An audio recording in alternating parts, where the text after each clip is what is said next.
Et on va se quitter sur cette note de sport. La formation pratique des encadreurs et athlètes de judo, basketball, rollers, badminton de la RDC s'est clôturée le week-end dernier sur une note de satisfaction. Cette formation de plus ou moins 6 jours a été assurée par des experts français qui étaient axés sur des nouvelles techniques liées à la pratique des disciplines précitées en vue d'une remise à niveau de ceux qui vont à leur tour répercuter la matière au niveau des entités subdélégataires, une initiative de l'ONG des Bitia Project financée par l'ambassade de France en République démocratique du Congo. Ils ont suffisamment été outillés des nouvelles connaissances techniques pendant plus ou moins 6 jours des formations pratiques des encadrants et athlètes du judo, basketball, roller et badminton de la République démocratique du Congo. Des enseignements assurés par des experts des fédérations françaises de ces disciplines précitées, une initiative de l'ONG des Bitia Project financée par l'ambassade de France en RDC. Cette formation pratique a eu pour objet de mettre à la disposition des encadrants et pratiquants de ces disciplines des outils techniques nécessaires en vue d'une remise à niveau avant le 9e jeu de la francophonie. Au niveau de l'encadrement, nous avons convenu avec l'ambassade de France d'appuyer un minimum d'encadrants dans quelques fédérations avec lesquelles nous sommes en partenariat.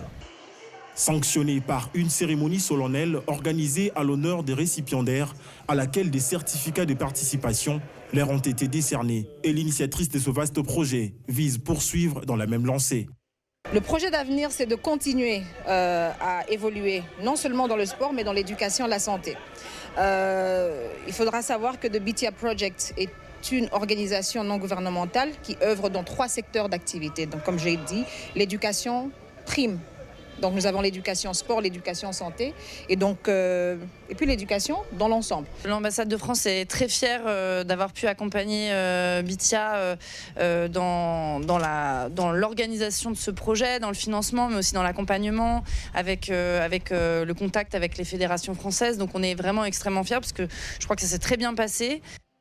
Une cérémonie mémorable pour les participants bénéficiaires de cette formation qui pensent à leur tour répercuter les connaissances acquises au niveau de leur base. En fin de compte, nous disons merci à celui qui a pensé nous amener Madame Sandrine, Bitia Project, avec laquelle nous sommes en programme. Il y a les directeurs techniques adjoints, les coachs et les athlètes de l'équipe nationale du Speed Inline qui ont été formés.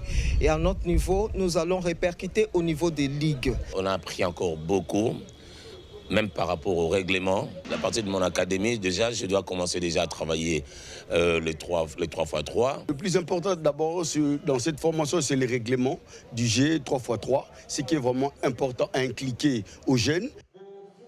Cette formation, essentiellement basée sur la pratique, vient à cet effet parachever cette longue série lancée depuis le mois d'avril et celle du mois d'octobre dernier, à l'intention des dirigeants des fédérations et associations sportives axées sur les stratégies de développement de projets sportifs.